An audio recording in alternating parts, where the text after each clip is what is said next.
Sebuah truk bermuatan pasir terbalik di Jalan Poros Kabupaten Pinrang, Sulawesi Selatan. Peristiwa tersebut terekam kamera amatir warga. Diduga truk tidak kuat menanjak saat berusaha berjalan di jalan yang menanjak. Tiba-tiba truk berjalan mundur hingga menabrak pembatas jalan dan terbalik. Sejumlah kendaraan di belakang truk nyaris tertabrak truk-truk yang berjalan mundur. Beruntung sopir truk berhasil menyelamatkan diri dengan melompat keluar truk sesaat sebelum truk menabrak pembatas jalan dan terbalik. Hingga kini belum ada pihak terkait yang dapat dimintai keterangan. Dari Pinrang, Sulawesi Selatan, Erwin Eka Pratama Anyus melaporkan. Pemirsa, diduga akibat korsleting arus pendek listrik, sebuah gedung yang biasa digunakan untuk rapat di Magelang, Jawa Tengah, ludes terbakar. Tidak ada korban jiwa dalam kejadian tersebut. Api berhasil dipadamkan 30 menit usai kejadian.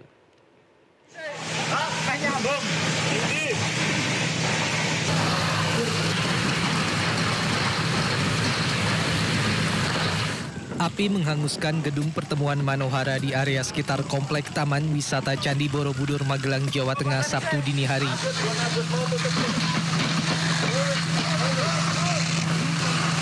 Tim damkar Kabupaten Magelang yang diterjunkan ke lokasi berupaya memadamkan kobaran api yang semakin membesar dan telah menghanguskan bangunan joglo berkonstruksi kayu dan berdinding kaca tersebut. Diduga kebakaran tersebut dipicu korsleting arus pendek listrik. Api berhasil dipadamkan 30 menit usai kejadian, usai 10 unit mobil pemadam kebakaran diterjunkan ke lokasi. Untuk api setengah jam kita sudah bisa memadamkan dan selanjutnya kita melakukan pendinginan. Pak, objek yang terbakar apa, Pak? Diperkirakan tempat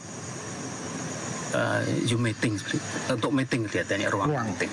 Dugaan awal arus pendek. Tidak ada korban jiwa dalam kebakaran tersebut.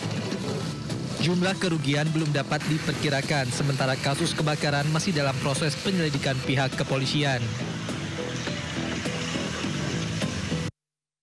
Keributan antar karyawan dua perusahaan petugas bandara terjadi di area Bandara Domine Edward Osok, Sorong, Papua Barat Daya. Kericuhan dipicu pemutusan hubungan kontrak kerja sepihak oleh maskapai kepada perusahaan PT Lintas Megantara dan memasukkan perusahaan baru.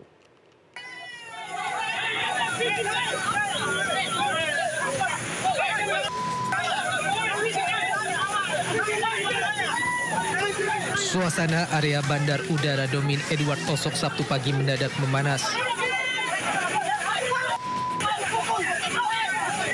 Dua kelompok karyawan petugas bandara dari PT Tri Perkasa Dirgantara dan PT Lintas Megantara terlibat keributan.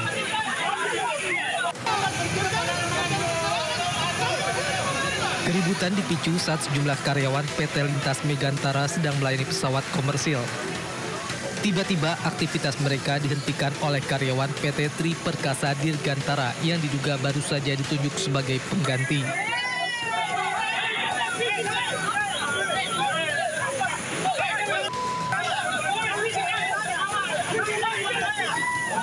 Situasi memanas setelah salah seorang karyawan diduga melakukan provokasi hingga nyaris terjadi adu jotos di dalam area bandara. Usai kedua kelompok diamankan, situasi berangsur terkendali.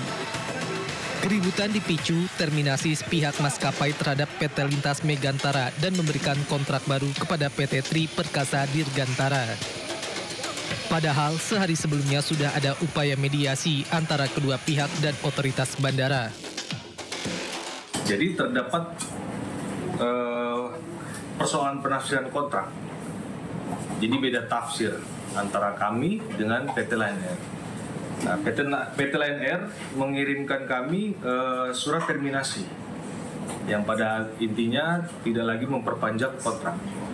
Nah, tetapi kontrak ini menurut penafsiran kami berlanjut. normal, tidak ada masalah. Kalau setahu kami itu ada penggantian penanganan masalah pelayanan darah dari yang ditunjuk oleh PT Lion.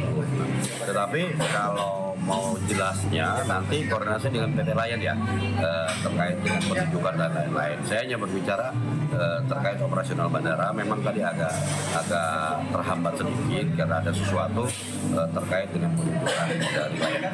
Itu pesawat dari Manado ya? Penanganan yang baru seperti itu, Pak. Situasi keamanan di wilayah Polsek Bandara aman dan terkendali. Memang sedikit tadi ada insiden sedikit. Ya, alhamdulillah sudah dalam keadaan yang baik. Kita sebagai polisi di sini tidak ada yang ingat kemanapun.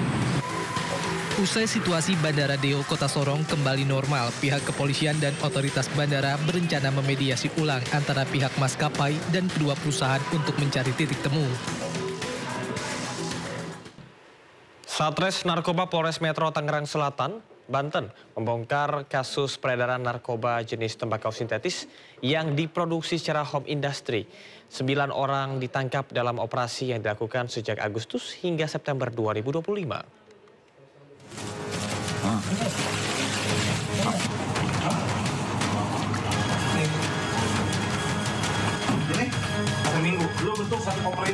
Sat Narkoba Polres Tangerang Selatan menggerebek sebuah kontrakan di kawasan Serpong yang dijadikan tempat penyimpanan tembakau sintetis. Selanjutnya polisi melakukan pengembangan ke sebuah apartemen di kawasan Cikarang, Bekasi yang dijadikan tempat penyimpanan bahan baku serta produksi tembakau sintetis. Dari penangkapan tersebut, 9 tersangka diamankan dengan total barang bukti 21 kg tembakau sintetis berikut alat praktiknya. Menurut polisi, para pelaku biasanya mengedarkan tembakau sintetis melalui media sosial. Jadi kami amankan 9 orang dengan barang bukti kurang lebih 21 kg bahan jenis pembuat sintetis tembakau sintetis. Guna mempertanggungjawabkan perbuatannya, para pelaku dijerat dengan Undang-Undang Republik Indonesia tentang narkotika dengan ancaman hukuman maksimal seumur hidup. Dari Tangerang Selatan, Nunung Purnomo, iNews melaporkan. 2 jenazah pekerja Freeport yang tertimbun longsor tambang di Grasberg Block Cave, Mimika, Papua Tengah berhasil dievakuasi. Saat ini tim penyelamat masih mencari keberadaan 5 pekerja lainnya.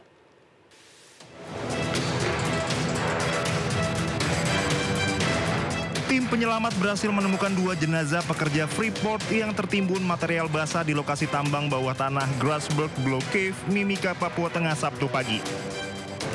Saat ini kedua jenazah bernama Irawan 46 tahun dan Wigi Hartono 37 tahun sedang dilakukan proses identifikasi oleh tim Inafis Polres Mimika untuk kemudian dilakukan visum.